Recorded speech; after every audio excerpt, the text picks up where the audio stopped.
What would happen if the most powerful military alliance in the world stood helpless for weeks? Yet a single ship could change everything in just days? Why could hundreds of warships and thousands of sorties fail to reopen a waterway barely 21 nautical miles wide? But one vessel, once labeled a failed experiment, succeeds. This is not just a story about military power. It is a story about a fundamental miscalculation in the logic of warfare, and how a decision once seen as a mistake became the key to reshaping an entire geopolitical chessboard. The world was losing approximately $1.6 billion every single day, a number large enough to shake global markets and push the international system into a state of extreme tension. The cause was not a full-scale war, but the paralysis of one of the most critical maritime choke points on Earth, the Strait of Hormuz. What made the situation even more astonishing was that the most powerful navy in modern history, with 11 carrier strike groups and over 300 warships, could not reopen a corridor just 21 nautical miles wide after 3 weeks. France pledged support, yet its fleet remained in the Mediterranean. Britain deployed a destroyer, but it made little meaningful impact. NATO convened a 14-hour emergency meeting and produced a statement filled with phrases like, "grave concern," but no concrete action plan. A coalition expected to resolve the crisis delivered only silence. And so, the United States decided to stop waiting. Not a carrier, not a destroyer. The United States deployed a ship once criticized by Congress, opposed by Marine generals, and dismissed by defense analysts as a mistake before it was even built. That ship was the USS Tripoli. It was moving at flank speed, carrying 2,500 Marines and 20 F-35B stealth fighters. Its destination? One of the most dangerous waterways on the planet. But what made Tripoli unique was not the number of weapons it carried. It was how it had been designed. At its narrowest point, the Strait of Hormuz is just 21 nautical miles wide, but commercial vessels cannot navigate freely across the entire area. They are restricted to 2 designated shipping lanes, each about 2 nautical miles wide, separated by a buffer zone. In total, only a 6 nautical mile corridor carries roughly 20% of the world's daily oil supply, around 21 million barrels, along with 20% of global LLMs and 1/3 of global fertilizer trade. This is not merely an oil choke point. It is a civilizational choke point. And what makes it dangerous is not direct military force. It is uncertainty. In modern warfare, you do not need to destroy an enemy navy to close a strait. You only need to create enough risk that no insurance company on Earth is willing to underwrite a vessel passing through it. Despite heavy losses, Iran still retained around 10% of its capabilities, and that remaining 10% was the most dangerous. Naval mines had already been laid on the seabed. Mobile missile launchers were hidden deep within mountain terrain. Fast attack boats were dispersed across hundreds of coastal inlets. All it would take was one tanker being struck, and the entire global shipping system would freeze. 2 U.S. nuclear carriers had solved 90% of the problem, but the remaining 10% could not be eliminated with certainty. And in escort operations, 90% is never enough. When designing the America-class amphibious ships, the U.S. Navy made a controversial decision. They removed the well deck, a component considered essential on every amphibious warship since World War II. The decision was widely criticized. It was like building a fire station without a garage. But the space did not disappear. It was reallocated into a hangar bay twice the size, a 40% increase in aviation fuel storage, advanced aircraft maintenance facilities, and a fully equipped surgical hospital. Most importantly, it enabled Tripoli to operate up to 20 F-35B fighters simultaneously from an 844-foot flight deck. Compared to the USS Gerald R. Ford, which carries 44 F-35Cs at a cost of $13 billion, Tripoli carries nearly half the air power at just $3.5 billion.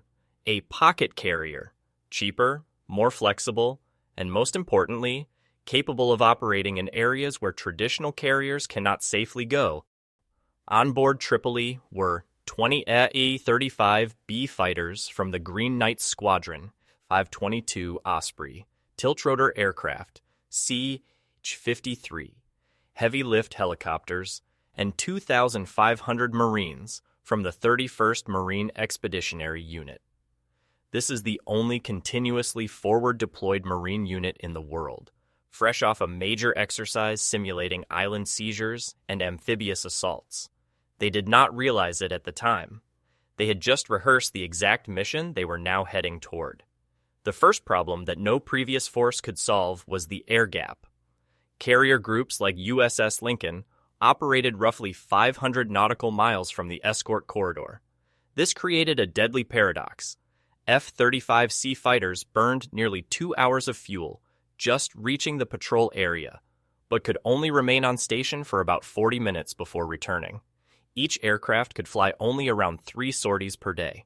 Despite this, significant coverage gaps, lasting hours, still remained.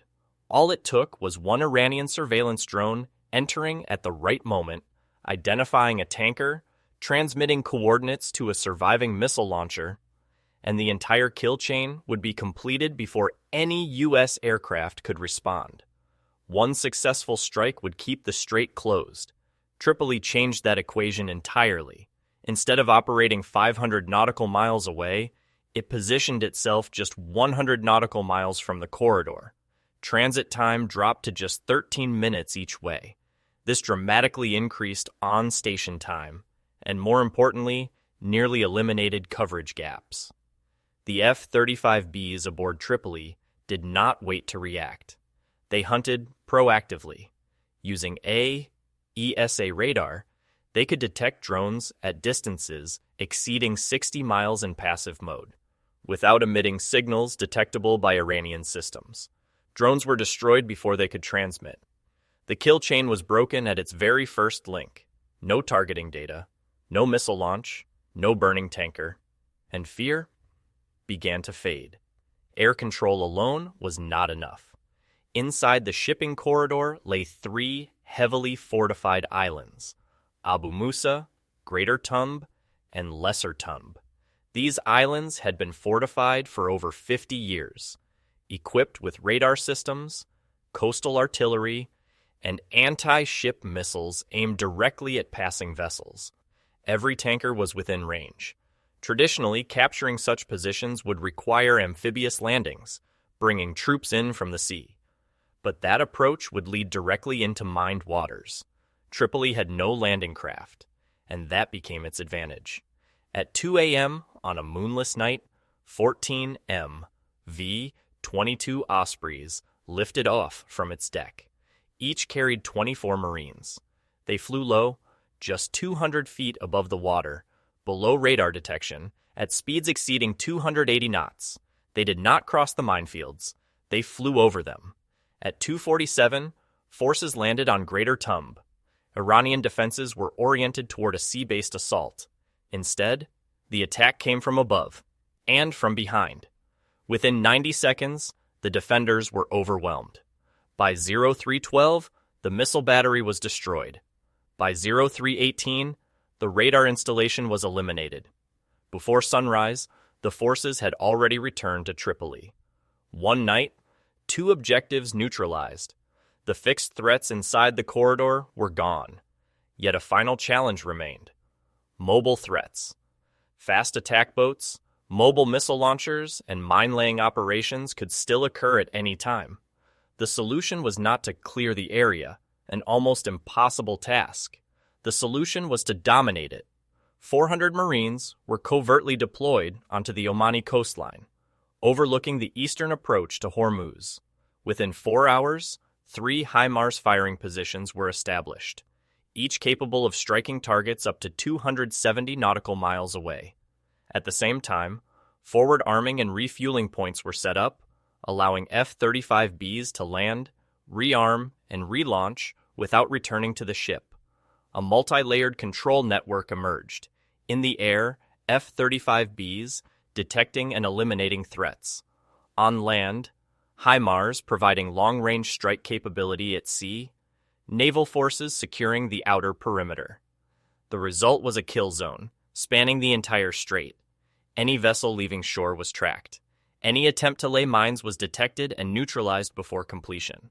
The strait did not need to be cleared. It only needed to be controlled. On the sixth day after Tripoli's arrival, at dawn, 7 supertankers began their transit. They were escorted by USS Rafael Peralta. Overhead, F-35Bs maintained continuous coverage, with patrol gaps no longer than 4 minutes. HIMARS covered every possible approach. The system was fully in place. 11 hours passed. Not a single shot was fired, not because Iran had lost the capability, but because it chose not to act. The cost of attacking had become greater than the cost of restraint. And when that calculation holds across multiple convoys, a closed strait begins to reopen. For 40 years, Iran had built its defenses around one assumption: traditional naval power, large ships, surface-based approaches. But Tripoli did not operate within that framework. It was not just a ship. It was a multi-domain system. In the air, on land. At sea, Iran had solved the correct equation, but for the wrong variable. While the world hesitated, while alliances stalled in the face of an unsolvable problem, the United States chose a different path. Not more force, but a different kind of force. A ship once dismissed as a mistake became the key to changing the entire situation. Not because it was the most powerful, but because it was the most appropriate for the problem. In war, as in life, victory does not belong to those with the most resources, but to those who understand the problem correctly. Thank you for watching until the end. If you want to explore more strategic stories like this, don't forget to subscribe so you won't miss what comes next.